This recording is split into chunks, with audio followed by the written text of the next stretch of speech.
चल हो जा शुरू।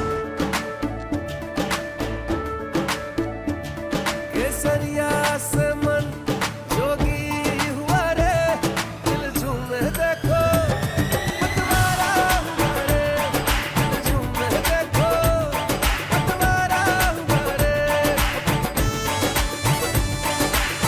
हर पल मनाओ केसरी त्योहार। विमल, बोलो जुबान केसरी। योगी जी कहते हैं कि हम राम को लाए थे, हम कृष्ण को लाएंगे और वो सिर्फ विरासत टैक्स लाएंगे। मैं समझती हूँ कि राम का जो नाम है वो हमेशा था, है और हमेशा रहेगा। किसी के कहने से ना कोई आया है ना कोई जाएगा।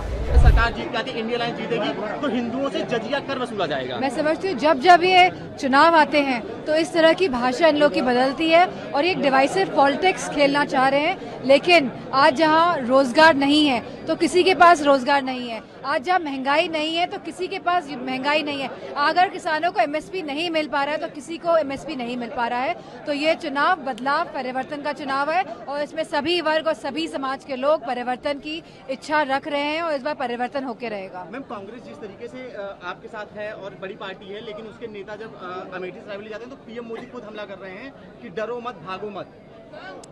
मैं समझती हूँ ये लोग जो परिवार पे हमला कर रहे हैं तो ये डर के कहीं ना कहीं ये डर है, कहीं ना कहीं कोई बात है जिसकी वजह से लगातार ये लोग परिवारवाद पे हमला कर रहे हैं। क्योंकि लोकतंत्र में अगर आप देखेंगे तो जनता डिसाइड करेगी और ये एक पार्टी का निश्चय है कि कौन कहाँ से चुनाव लड़ता है और कौन कहाँ से नॉमिनेशन फाइल करता है, तो उस पर उंगली हम नहीं उठा सकते हैं। सिमिलरली अगर आप देखेंगे कि जिस तरह लोकतंत्र के साथ ये मौजूदा सरकार खेल रही है और कहीं ना कहीं लोकतंत्र को नुकसान पहुंचाने की कोशिश कर रही है और जहां हमने देखा है पिछले कई सालों से कि लोगों को शांतिपूर्ण ढंग से आंदोलन तक नहीं करने दे रही है सरकार, तो बताइए हमारे लोकतंत्र, हमारे संविधान में लिखी गई है कि आप शांतिपूर्ण तरीके से आप आंदोलन कर सकते हैं। तो मैं समझती हूँ ये सरकार लोकतंत्र को पूरी तरह से ध्वस्त करना चाहती है देश में। बीजेपी लगातार सपा परिवारवाद का आरोप लगाती है कि सपा परिवारवाद करती है। मैं समझती हूँ कहीं ना कहीं डर की वजह से जो आप डर का आपने शब्द का प्रयोग किया है तो इन्हें मुझे लगता है कि खतरे की घंटी लगती है